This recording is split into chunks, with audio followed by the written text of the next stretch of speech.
For the Feast of the Holy Family, it's useful to read visions that Maria Valtorta gives, of Mary, Joseph and Jesus together in their family life setting.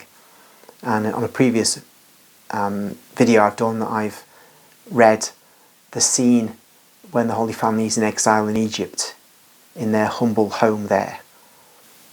But I'll read today a vision that Maria Valtorta had, which is the other main one, which concerns Jesus' young life amongst the Holy Family.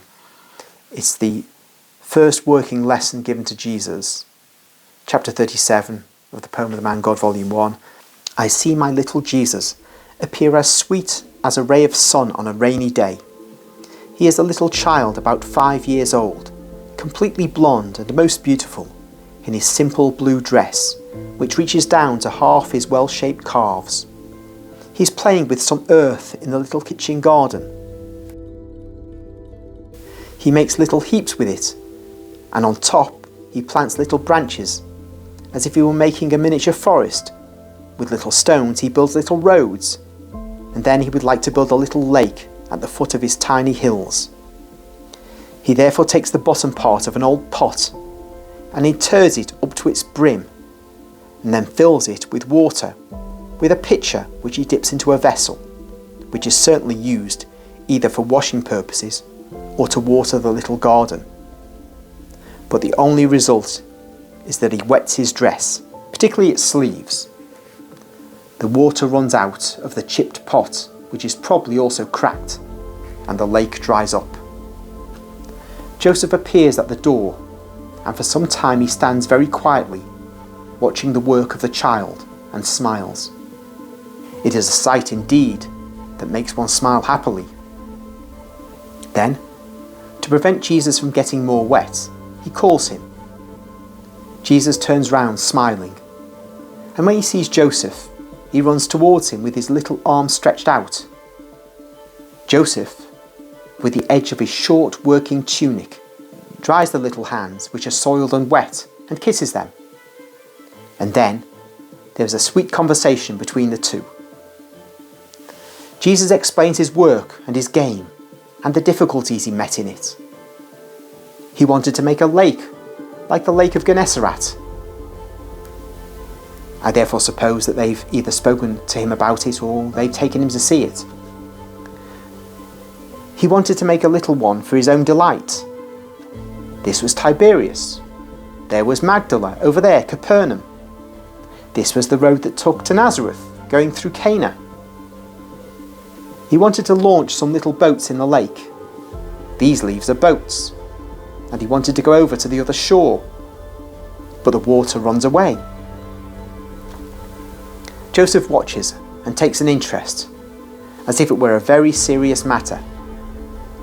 He then proposes to make a small lake the following day, but not with an old cracked pot, but with a small wooden basin, well coated with pitch and stucco, in which Jesus would be able to launch small real wooden boats, which Joseph would teach him how to make.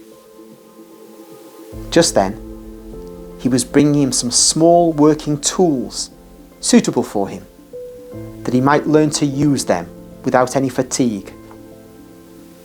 So I'll be able to help you, Jesus says, smiling. So you will be able to help me, and you'll become a clever carpenter. Come and see them. And they go into the workshop. Joseph shows him a small hammer, a tiny saw, some very small screwdrivers, a plane suitable for a doll, which are all lying on the bench of a budding carpenter. A bench suitable for little Jesus' size. See? To saw, you must put this piece of wood like that. You then take the saw like that, and making sure that you do not catch your fingers, you start sawing. Try. And the lesson begins. And Jesus, blushing with the effort and pressing his lips together, saws the piece of wood carefully and then planes it. and although it's not perfectly straight, he thinks it is nice. Joseph praises him, and with patience and love teaches him how to work. Mary comes back. She'd certainly gone out, and she looks in at the door. Joseph and Jesus do not see her because she's behind them. Mother smiles, seeing how zealously Jesus is working with the plane and how loving Joseph is in teaching him. But Jesus must have perceived her smile. He turns round, sees his mother, and runs towards her, showing her the little piece of wood not yet finished. Mary admires it, and she bends down to kiss Jesus. She tidies up his ruffled curls, wipes the perspiration on his hot face, and listens with loving attention to Jesus, who promises to make her a little stool so that she will be more comfortable when working. Joseph, standing near the tiny bench, with one hand resting on his side, looks and smiles. I have thus been present at the first work lesson of my Jesus, and all the peace of this holy family is within me. Jesus gives a commentary on this. He says, I've consoled you, my dear soul, with a vision of my childhood, which was happy in its poverty, because it was surrounded by the love of two saints, the greatest the world ever had. They say that Joseph was my foster father. Oh, if being a man, he could not feed me with milk as my mother Mary did. He worked very hard indeed to give me bread and comfort, and he had the loving kindness of a real mother. From him I learned, and never has a pupil had a kinder teacher. I learned everything that makes a man of a child, and a man who is to earn his own bread. If my intelligence, that of the Son of God, was perfect, you must consider and believe that I did not want to deviate from the attributes and attainments of my own age group ostentatiously. Therefore, by lowering my divine intellectual perfection to that of a human intellectual perfection, I submitted myself to having a man as my teacher and to the need of a teacher. If I learned quickly and willingly, that does not deprive me of the merit of submitting myself to man. Neither does it deprive the just man of the merit of being the person who nourished my young mind with the ideas which are necessary to life.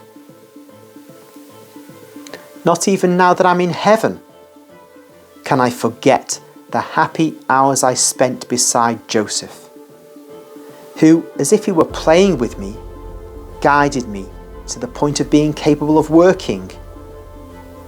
And when I looked at my putative father, I see once again the little kitchen garden and the smoky workshop, and I still appear to see Mother peep in with her beautiful smile, which turned the place into paradise and made us so happy.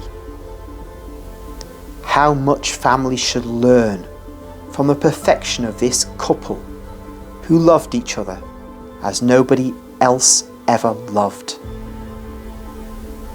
Joseph was the head of the family, and as such, his authority was undisputed and indisputable. Before it, the spouse and mother of God bent reverently, and the Son of God submitted himself willingly. Whatever Joseph decided to do was well done. There were no discussions, no punctiliousness, no oppositions. His word was our little law. And yet how much humility there was in him. There never was any abuse of power. or any decision against reason only because he was the head of the family. His spouse was his sweet advisor. And if in her deep humility she considered herself the servant of her consort, he drew from her wisdom of full of grace, light to guide him in all events. And I grew like a flower protected by vigorous trees between these two loves that interlaced above me to protect me and love me. No. As long as I was able to ignore the world because of my age, I did not regret being absent from paradise. God the Father and the Holy Spirit were not absent because Mary was full of them, and the angels dwelt there because nothing drove them away from that house. And one of them, I might say, had become flesh and was Joseph, an angelical soul freed from the burden of the flesh, intent only on serving God and his cause, and loving him as the seraphim love him. Joseph's look. It was as placid and pure as the brightness of a star, unaware of worldly concupiscence. It was our peace and our strength. Many think that I did not suffer as a human being when the holy glance of the guardian of our home was extinguished by death. If I was God, and as such I was aware of the happy destiny of Joseph, and consequently I was not sorry for his death, because after a short time in limbo, I was going to open heaven to him. As a man I cried bitterly in the house now empty and deprived of his presence. I cried over my dead friend. And should I not have cried over my holy friend, on whose chest I'd slept when I was a little boy, and from whom I'd received so much love in so many years? Finally, I would like to draw the attention of parents to how Joseph made a clever workman of me, without any help of pedagogical learning. As soon as I was old enough to handle tools, he did not let me lead a life of idleness, but he started me to work, and he made use of my love for Mary as the means to spur me to work. I was to make useful things for Mother. That is how he inculcated the respect which every son should have for his mother, and the teaching for the future carpenter was based on that respectful and loving incentive. Where are now the families in which the little ones are taught to love work as a means of pleasing their parents? Children nowadays are the tyrants of the house. They grow hard, indifferent, ill-mannered towards their parents. They consider their parents as their servants, their slaves. They do not love their parents, and they are scarcely loved by them. The reason is that while you allow your children to become objectionable, overbearing fellows, you become detached from them with shameful indifference. They are everybody's children except yours, O parents of the 20th century. They are the children of the nurse, of the governess, of the college, if you're rich people. They belong to their companions. They're the children of the streets, of the schools, if you are poor. But they are not yours. You mothers give birth to them, and that is all. And you fathers do exactly the same. But a son is not only flesh. He has a mind, a heart, a soul. Believe me, no one is more entitled and more obliged than a father and a mother to form that mind, that heart, that soul. A family is necessary. It exists and must exist.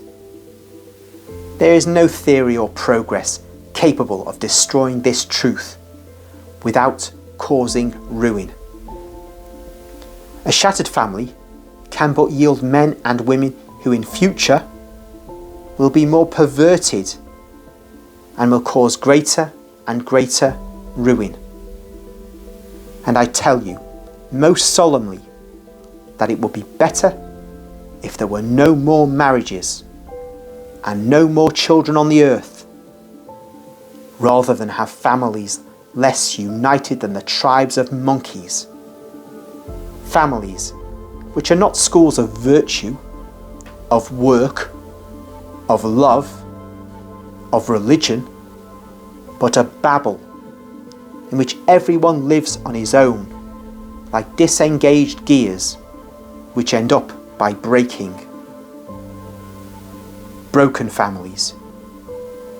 You break up the most holy way of social living, and you see and suffer the consequences. You may continue thus if you so wish, but do not complain if this world is becoming a deeper and deeper hell, a dwelling place of monsters who devour families and nations. You want it? Let it be so.